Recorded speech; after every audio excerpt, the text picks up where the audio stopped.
Good afternoon, everyone. Thank you for joining us today. My name is Victor. I'm the Center Manager from Jurong Point Learning Center, and I'll be your host for this afternoon. The Q&A session will be conducted at the end of the webinar and will take about 10 to 15 minutes to answer your questions live and also via the chat. Our speaker from DAS Academy and myself will be answering some of your questions. So without further ado, we'll start the webinar now, and do sit back and enjoy the session, and we'll speak again shortly. Hello, welcome to our DAS Academy webinar on top tips for school-age kids. I'm Elizabeth. I'm a DAS Academy lecturer and a DAS speech language therapist. This is what I'll be sharing with you today. The importance of oral language skills and its connection to literacy, academic performance, and social communication success. Then I'll be sharing with you oral language milestones from preschool to secondary school. Next, I'll share with you building blocks of oral language skills, and finally, some tips for nurturing these oral language skills. Now, oral language skills are important because they're a prime contributor to early vocabulary development. Basically, young children learn to talk by listening to words that people around them use, and by using these words too. Now, oral language skills are a foundation for acquiring literacy. This is because good vocabulary and wide language skills help students to decipher and decode words, so that this helps to compensate for dyslexic symptoms as well. For example, phonological and word recognition difficulties negatively impact dyslexic learners' word recognition and reading fluency and reading comprehension skills. But if they have a strong vocabulary and are able to read contextual clues, for example, this helps them to guess words that they may not recognize. And it helps them to figure out sentence and passage meaning too. Now, vocabulary at preschool has been found to be a good predictor of reading comprehension skills later on. And research has shown that poor oral English skills are correlated with poor reading comprehension skills. Now I'm going to share some oral language milestones in the preschool and primary school years. Now, first words actually appear between the age of 12 and 18 months. However, as you can see, vocabulary growth is really quite astounding from the age of 18 months, when a child should have acquired about 50 words, to the age of 12 years, when this grows exponentially to 50,000 words.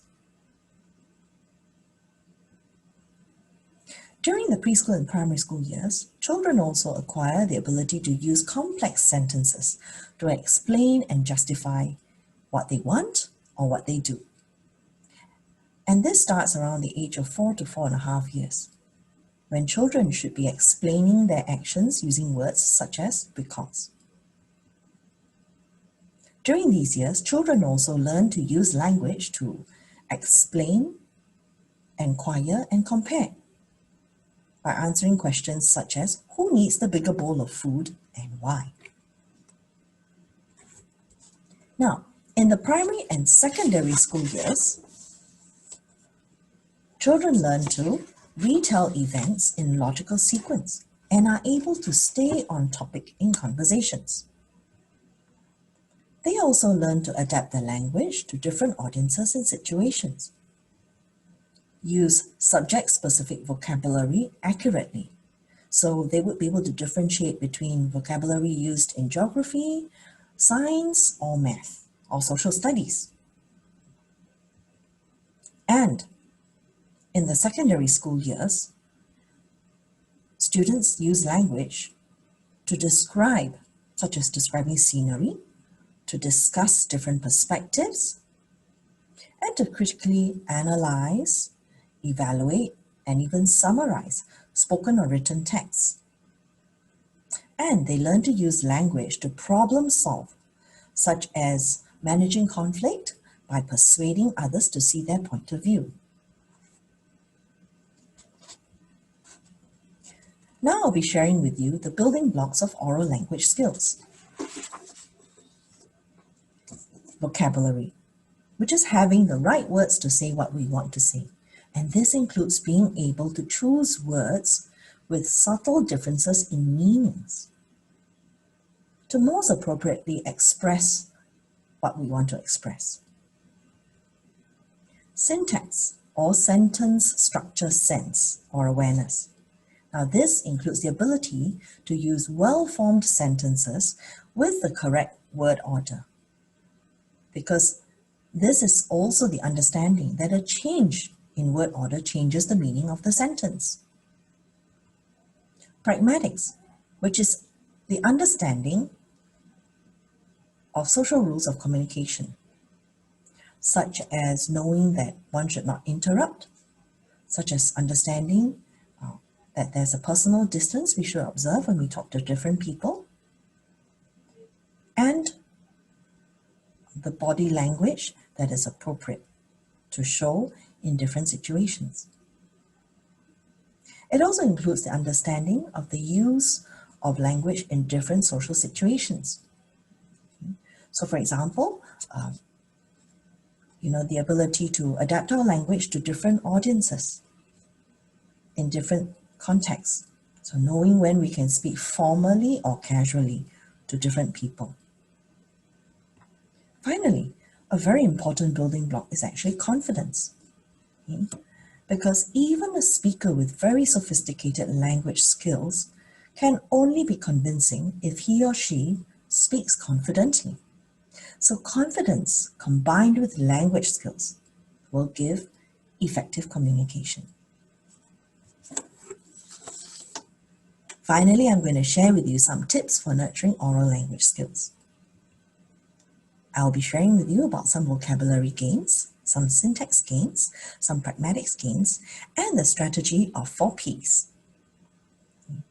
Like with any other skill, oral language skills require time and frequent practice to develop. Therefore, it's very important to play a wide variety of language gains for developing different types of language skills in your children. First up, to build vocabulary skills. An example of a game you can play is what I call My Pet Cat. This would be a game to develop adjectives in the vocabulary of your child. Right, so the first person might start with a sentence, my pet cat is fat, using the adjective fat. And then you'll pass the turn on to the next person who has to repeat what the first person has said and add on a second adjective, which is furry. And then the third person repeats what the first 2 people have said and adds on his own word, which is friendly. Now, parents and children can take turns to play this game by adding on words. And this also builds their auditory memory because the sentence only gets longer and longer. And when you come full circle to the very first speaker, that person has to remember everything else that everyone has said.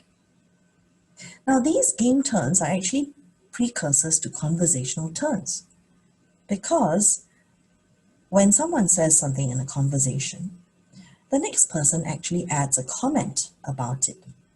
And the third speaker has to recall what's been said by the first 2 and add on new information to the conversation that's relevant. So in this way, this kind of oral language skill, nurtured through such games, actually helps build up to conversational ability later on. Now, why is it important to play vocabulary games? It's important because some children actually enter kindergarten having heard as many as 32 million more words than other children.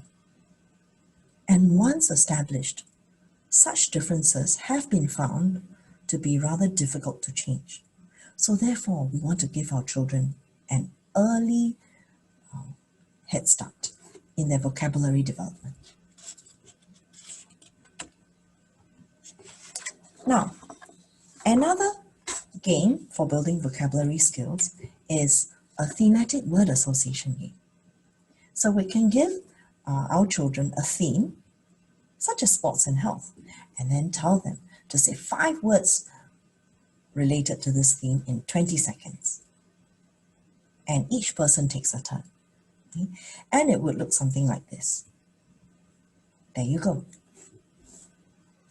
Now, over time, you'll realize that when they have more and more thematic vocabulary, not only would they be able to understand more passages that they read related to these topics, they would be able to converse about such topics, and they'd be able to have words to write about such topics. Now, I'm going to share with you games to build syntax skills. This is a conjunctions game. Okay? It's actually a sentence completion game in which the players draw a card which shows the first half of the sentence, like so. The front door flew open. Okay. Then they roll a die to get a conjunction. There you have it. Use the word and. Okay. And finally, they complete the sentence using the conjunction they've got. So the front door flew open and a stranger stood there, pale as a ghost. Here's a second example for you. The hairdresser closed the shop. Although it was still early in the afternoon. Now, another game for building syntax skills is what I call build a sentence. This is where children can build as many sentences as they can by picking words randomly or selectively from a pile of words. A pile like this. Now, a variation of this game is jumbled up, okay, where you mix up the words from a prepared sentence. Okay, so not so much random, but fixed sentences that you then get the child to reorder in order to form the correct sentence. Or I call it unscrambling the words. So let's have a look at this. Here you've got 8 words. Ready to rearrange it for yourself? Try it. I'm going to give you the answer now. Here it is. Did you get it right?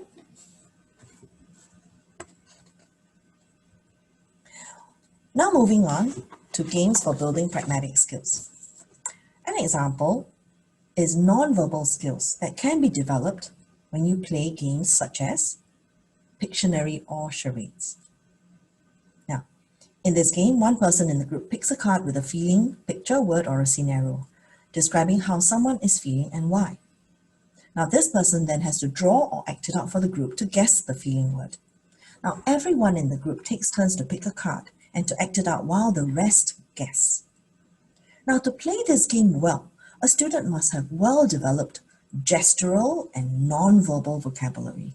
What is gestural vocabulary? Such as thumbs up means good, thumbs down means bad, wagging finger means no, right?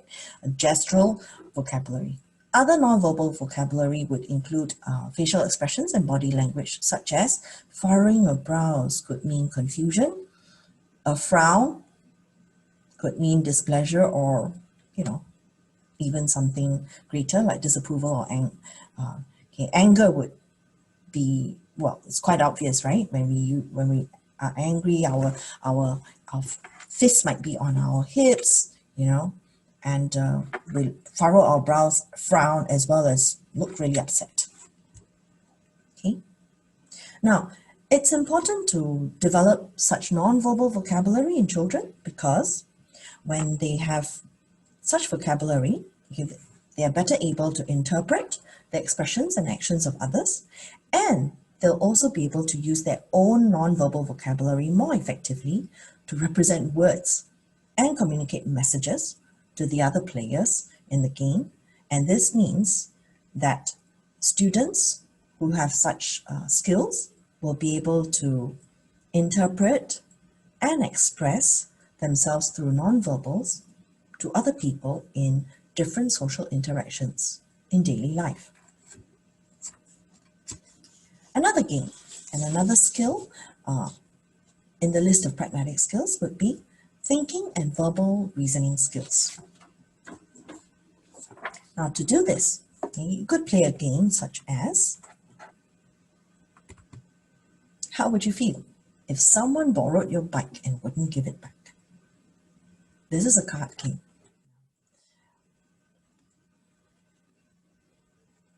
It is important to help children learn to ask questions such as, how would you feel if? Okay. Another example, if you woke up one morning and your eyebrows had grown to your chin level, okay, what do you think would happen if kind of questions? If you had to choose, would you rather choose A or B, and why? Okay. The ability to answer such questions develops thinking and reasoning skills, which are building blocks for communicating thoughts, feelings, and provide explanations to others in different social communication situations. Okay?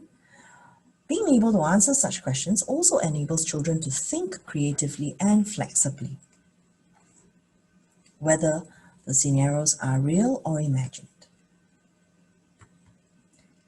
Moving on to the final tip, the strategy of the 4 Ps of confident communication.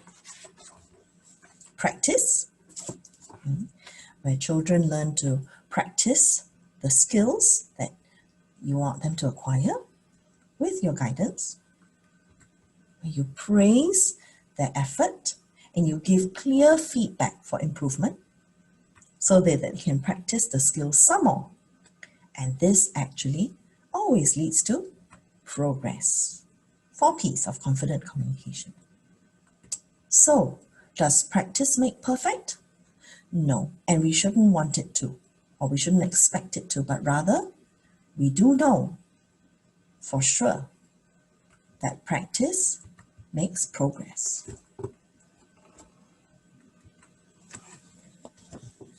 My final note for today. The ability to speak exactly is intimately related to the ability to know exactly. Now, this is because how and what we think shapes what and how we speak. I hope you've enjoyed this. I want to thank you for your attention, and you can ask questions now. Thank you, Elizabeth. I hope you had a fruitful understanding from the session. Now, before we start the Q&A session, we'd like to hear from you as we value your feedback. On the screen, we have shared a QR code for our feedback form, as well as links to other DAS sites for your reference. We do appreciate if you could spare a minute or two to complete the feedback form for us. So while we are completing the feedback form, I'd like to share that we will be having a workshop. It's entitled Talk for Success, Improving Confidence and Competence in Oracy Skills, and this will be held on the 6th of March, 9:30 a.m. to 12:30 p.m. The closing date for the registration will be on the 3rd of March, 2021. Again, the link to register for this workshop is shown on the chat feature below. This workshop addresses the importance of vocabulary instructions for SPLD learners and also to introduce this skill to our parents so that you may learn a friendly way of developing your child's vocabulary. Do go to our DS Academy website to find out more about this planned workshop on the 6th of March and the coming workshops in the next few months. So thank you for filling up the feedback form. So let's go into our Q&A session now. And with us today was our speaker earlier, Elizabeth Lim. She's our speech and language therapist from DAS, and she also lectures in the DAS Academy. She will be addressing educational questions that you may be posing, and with myself, I will also be assisting to answer your questions. So do post your questions in the Q&A feature below, and we will start. Morning, Elizabeth. We have 2 questions from Ms. Grace Ho. Yes. You'd like to get the ball rolling? Thank you. Thanks, Victor. Okay, Grace, thanks for your question. You wanted to know how you could help how to reduce the confusion your child is having in learning Hanyu Pinyin and English phonics, specifically relating to the sounds uh, for the short vowel U in English, which is right? And for the A vowel in Chinese, which is right? So, firstly, one of the things you need to ensure is that your child learns to speak and to read, right, English and Mandarin from different people, and that includes at home as well. Okay, because young children, you said your child's P1, right? So young children tend to kind of pick up language best, right, when a person speaks one particular language entirely to them. So they can tend to mix it up if you are the one doing the reinforcement for both languages at home. Okay, so that's one thing. So the other thing is for when the teachers are coaching your child, or if you do have to use a session to show your child the difference between the English vowel and the Chinese vowel, then you need to actually use consistent pictures and keywords to represent each of these sounds, right? So for example, for the so you have to show the difference between A in mother tongue and A in English, right? So for English, for example, the A could be for apple, and it should consistently be represented by the picture of an apple and the keyword apple. So you emphasize it starts with eh, right? And then if it is for Mandarin, you might, for example, use mama, right, in Mandarin. So it's consistently a picture of a mom and okay? Or if you think that humor appeals better to your child and helps your child to remember better because it's more memorable, then you could have a person being shocked by the sight of a cockroach. Okay, a person screaming like this, and that's also the vowel right, in Chinese. So this is what I mean. So you have to show the difference between the A in Mandarin and A in English. And then similarly, using similar procedures, you also have to use keywords and pictures to show the difference between the short vowel U in English and Mandarin. Because in Mandarin, the U would be an U, right? Like like ya, but in English, the short vowel U would be as in like umbrella or up. Okay, if your child might enjoy a cartoon like Up, okay, then you could actually use that cartoon to help him remember the English short vowel U, for example. Okay, so each sound must also be learned in context of the keyword, right? So that it's less confusing for your child. Okay, the other thing would be you use multi-sensory methods. Okay, so besides things like movies, multi-sensory and multimedia. So like besides like movie, you could use for the apple, right? For the short vowel A sound in English, then maybe he could to an apple structure if he doesn't enjoy eating apples. If he enjoys eating apples, better still. Okay, or if he likes apple pies, okay, from then he could eat that. So that's multi-sensory. Sensory, it's memorable for him. Use games and songs. Okay, you can also try using Play-Doh to get him to shape the letters.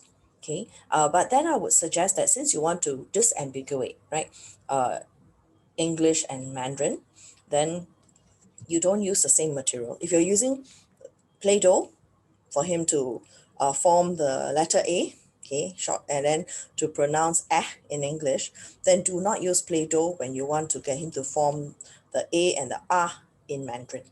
Okay, have separate materials so that very clearly he associates that that symbol in Mandarin with a different person, different material, different activities, different words, different pictures. Okay, so I hope this helps. Thank you, Elizabeth. So we have question from two more questions.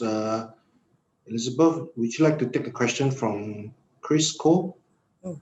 Okay, let me take a look now.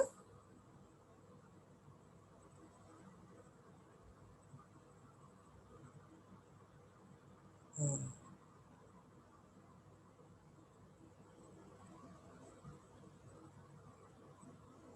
Oops. Okay. Yes. Okay, Chris. Now, it is not at all unusual, right, that when a child already has difficulty with the written word, right, learning to read and write, that they would, struggle to not just write words and sentences. Obviously, writing a composition will be even harder.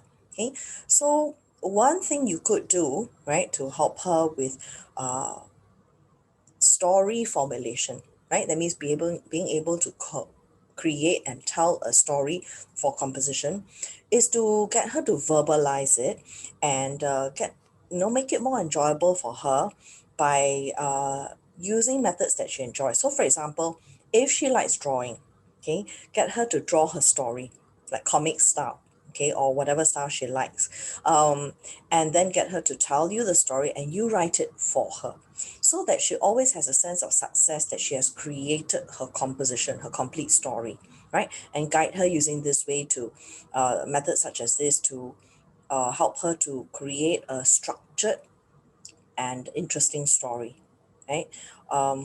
You could, if let's say she's got difficulties with structuring her story, that means she tells stories in a somewhat disorganized manner as well, then you can also get her to tell the story, write it down, then get her to illustrate her story so that you can then show her through her pictures that there may be missing components in her story, or that her story sequence is a bit odd, and it is a bit confusing. Tell her it's like watching a movie, right? If she watches a movie and the actions and events in the movie are confusing, then the person watching it feels confused as well, right? So it really depends on what are her specific difficulties, right? If you're talking about, if a difficulty has to do with spelling, okay, spelling words, she struggles to write, not because she can't tell an organized story, okay, but because it's so tiring for her to try to figure out spelling, then same thing, I would suggest to make it more enjoyable for her, help her with the spelling of difficult words so that she at least wants to tell her story, to help her with her writing. Okay, I hope these will be useful tips for you. Yes, thank you, Elizabeth. In view of the time, we're at 1 o'clock now. I'll just quickly address the two other questions from Emelina. Your question on the writing of numbers, we will address this offline with you through an email. This pertains a little to dyscalculia. Or writing numbers and letters are quite similar, but it may be approached in a different way. And this will be addressed separately. So the other question was from Sim Pui Hui. Again, we will address your question offline. And the last one from Yen San also. We Mm. will be communicating with you via email. Actually, Victor, So yes, can I type some answers? sure, sure. I may be able to So respond. you type yeah. So we'll be addressing the three questions through email with you, and do keep your, if you have any more questions that you're typing, we will be sharing by email. Again, if you have any queries on how to help your child, do contact us by email, and we will keep in contact with you to assist you. Otherwise, in DAS Academy, we run multiple workshops throughout the year, and with different emphasis courses on dyscalculia, on vocab, reading with your child. Do go to our website, take a look, and see which are the workshops or courses that interest you, or courses that may empower you to help your child further. Yeah, do feel free. The website is shown on the screen right now. So with this, thank you for attending this talk. The next webinar will be held on the 4th of March, which is on a Thursday. It will be on the same time, starts at 12:30. And again, you may like to go to our website to find out about the registration details. The link is again shared on the screen at the moment. So if you have enjoyed the talk today, and you'd like to take a step further to empower yourself to support your child at home, We do have courses, I mentioned earlier, courses and short workshops, maybe a 3 hour or half a day workshop. Please look at our website to see which is of relevance to you and your child, and we do welcome you to join our coming workshops. Our next one will be improving confidence and competence in oracy skills. This will be on the 6th of March. Closing date is 3rd of March. Yeah, more details on our website again. So again, thank you for attending today's session. We look forward to seeing you again in our next webinar or during our online courses. So have a good week ahead, and thank you very much again.